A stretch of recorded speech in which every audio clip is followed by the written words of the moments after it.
사랑하는 성도 여러분, 그리고 진리를 찾는 모든 분들께 주님의 이름으로 문안드립니다. 바쁘고 분주한 현대 사회 속에서 우리는 어떻게 각자의 삶의 자리에서 믿음을 나누고 복음의 증인으로 살아갈 수 있을까요?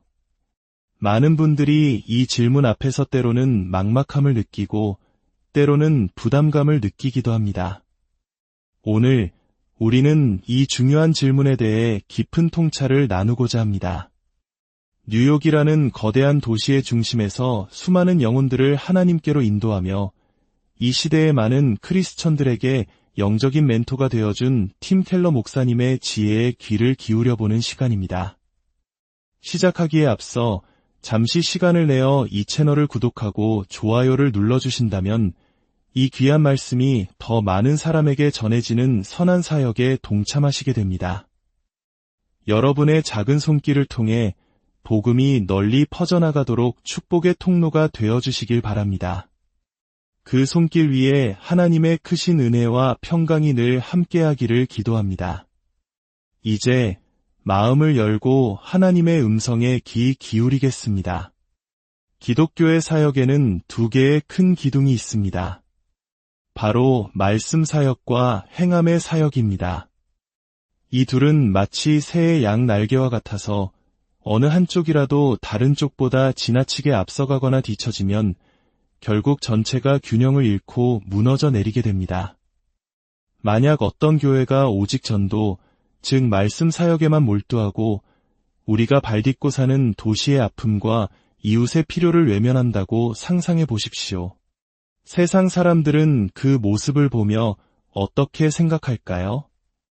아마도 저들은 그저 자기들의 세력을 확장하고 교인 수를 늘리는 데에만 관심이 있구나라고 생각할 것입니다. 그들에게 전도는 영혼 구원을 위한 거룩한 초대가 아니라 단순히 자신들의 조직을 키우기 위한 회원 모집 활동처럼 보일 것입니다.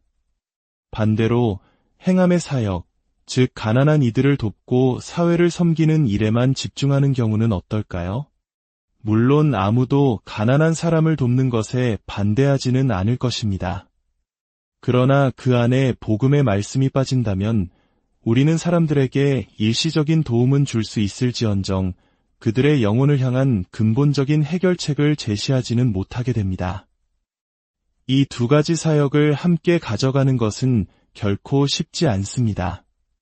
세상은 노골적으로 복음을 전하는 것을 불편해하고 또 어떤 크리스천들은 이웃을 섬기는 일이 너무 많은 비용과 시간을 요구하며 이는 말씀 사역의 본질을 흐린다고 생각하기도 합니다. 하지만 말씀과 행함이 가장 아름답게 통합되는 자리가 있습니다.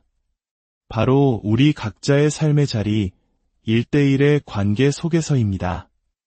여러분이 한 이웃에게 다가가 그리스도의 사랑을 전하고 싶다고 생각해 봅시다. 그들을 교회로 인도하고 싶다는 마음이 있습니다.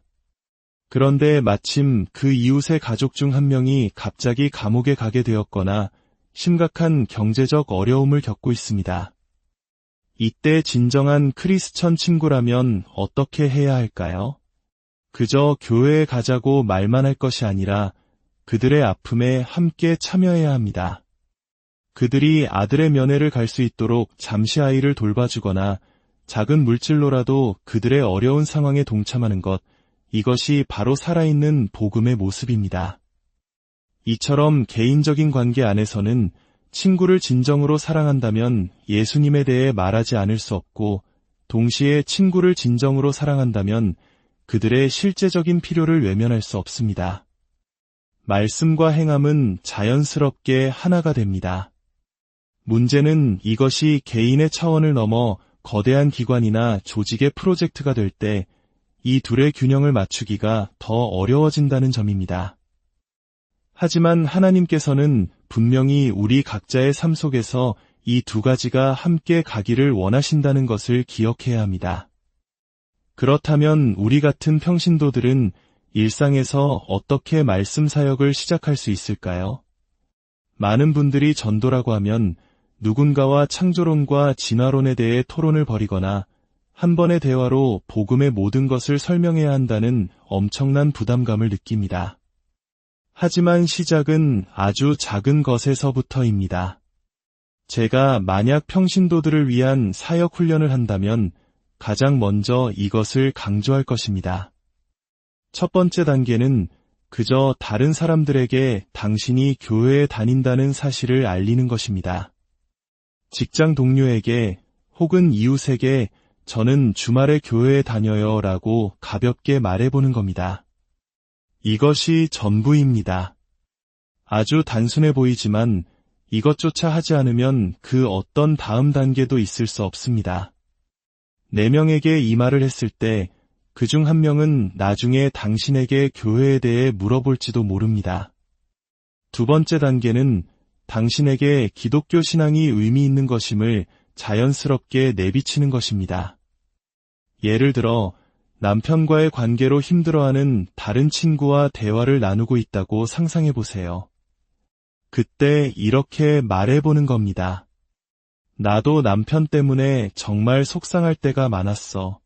그런데 나는 신앙생활을 하면서 이런 어려움을 이겨내는데 정말 큰 도움을 받았어. 그냥 이렇게 스쳐 지나가듯 말하고 상대방의 반응을 기다리는 겁니다.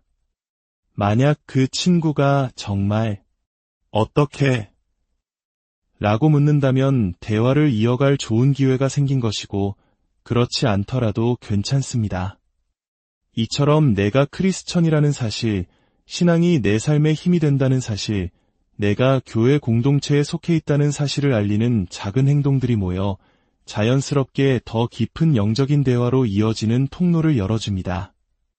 처음부터 모든 것을 다 하려고 애쓰지 마십시오. 먼저 사람들을 사랑하고 진실한 사람으로 신뢰를 쌓고 그 과정에서 당신의 삶에 신앙이 존재한다는 것을 알리는 것, 거기서부터 모든 것은 샘솟듯 자연스럽게 시작될 것입니다. 특히 우리가 살아가는 도시라는 환경은 복음을 전하는 데 있어 특별한 지혜를 요구합니다. 제가 읽은 한 기사에 따르면 런던에는 전 세계 192개 국가에서 온 사람들이 살고 있고 그중 172개 국가 출신의 범죄자가 체포된 기록이 있다고 합니다. 이것은 비단 런던만의 이야기가 아닙니다. 우리가 사는 서울 역시 수많은 문화와 인종이 공존하는 다양성의 공간입니다. 이러한 다양성은 우리에게 무엇을 의미할까요? 바로 복음을 전하는 단 하나의 표준화된 방법은 없다는 것입니다. 과거의 어떤 지역에서는 잘 정리된 전도 소책자 하나를 외워서 누구에게나 똑같이 전하는 방식이 통했을지 모릅니다. 하지만 도시에서는 불가능합니다. 우리는 사람들의 문화적 배경을 존중하고 이해하며 그들에게 맞는 방식으로 다가가야 합니다. 물론 복음의 핵심은 변하지 않습니다. 하나님, 그리스도의 십자가, 그리고 회개와 믿음이라는 핵심 진리는 동일합니다. 하지만 이 진리들을 어떤 순서로, 어떤 점을 강조해서 전달할 것인가는 달라져야 합니다. 이것이 바로 상황화의 지혜입니다. 사도행전에서 바울 사도가 유대인과 헬라인에게 각각 어떻게 복음을 전했는지를 보면 명확한 예를 찾을 수 있습니다. 유대인들에게 말할 때 그는 구약 성경을 인용하며 시작했지만 하나님에 대한 개념이 희미했던 헬라인들에게는 먼저 창조주 하나님과 부활에 대해 이야기하며 접근했습니다. 핵심 진리는 같았지만 그것을 풀어내는 순서와 강조점이 달랐던 것입니다.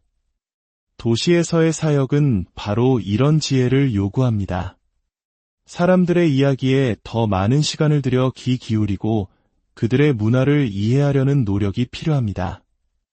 이는 복음을 희석시키는 것이 아니라 오히려 복음이 그들의 마음밭에 더 깊이 뿌리내리도록 돕는 사랑의 수고입니다. 때로는 이 거대한 도시의 영적인 필요가 너무나 크기 때문에 교단과 전통이 다른 교회들이 서로 협력하게 만드는 놀라운 힘을 발휘하기도 합니다. 어떤 장로교회와 어떤 순복음교회는 각자 자신들의 교단에 속한 시골 교회보다 오히려 도시라는 공통분모 안에서 서로 더 닮아 있고 더 긴밀하게 협력하는 모습을 보이기도 합니다. 도시의 압도적인 필요 앞에서 우리는 서로의 다름을 넘어 함께 기도하고 함께 사역해야 함을 배우게 되는 것입니다. 마지막으로 이 모든 사역의 근원이 되는 복음에 대한 확신은 어디에서 오는 것일까요? 저는 두 가지 개인적인 경험을 통해 온다고 믿습니다. 첫째는 내 자신의 삶 속에서 복음의 능력을 실제로 체험하는 것입니다. 우리 안에는 누구나 두려움과 수치심, 죄책감의 영역이 있습니다. 저 역시 그랬습니다. 하지만 예수 그리스도께서 나를 위해 행하신 일, 그 은혜로 말미암은 구원을 믿음으로 붙잡고 기도했을 때 저를 올가매던 사슬들이 끊어지는 놀라운 자유를 경험했습니다. 나는 더 이상 이것에 얽매일 필요가 없구나. 나는 이 두려움에 굴복할 필요가 없구나 하는 내면의 돌파구를 체험하는 것입니다. 팀 켈러 목사님은 자신의 간증을 구체적으로 나누기보다 우리 각자가 자신의 삶에서 이 복음의 능력을 직접 체험하기를 원하고 있습니다. 당신을 가두는 것이 무엇이든 복음은 그것을 이길 능력이 있습니다. 둘째는 나의 섬김을 통해 다른 사람의 삶이 변화되는 것을 목격하는 것입니다.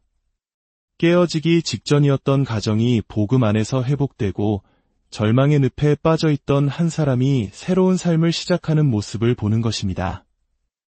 아, 정말 복음이 아니었다면 저 사람은 결코 저 어둠에서 빠져나오지 못했을 거야 하는 것을 두 눈으로 똑똑히 보는 경험입니다.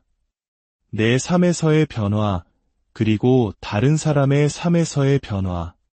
이 두 가지를 통해 복음의 살아있는 능력을 개인적으로 알게 될 때 우리는 비로소 세상 그 무엇보다 복음을 전하고 섬기는 일이 가장 중요하다는 흔들리지 않는 확신을 갖게 됩니다. 오늘 우리가 들은 말씀이 우리의 마음밭에 깊이 뿌리내려 삶의 열매로 이어지기를 소망합니다.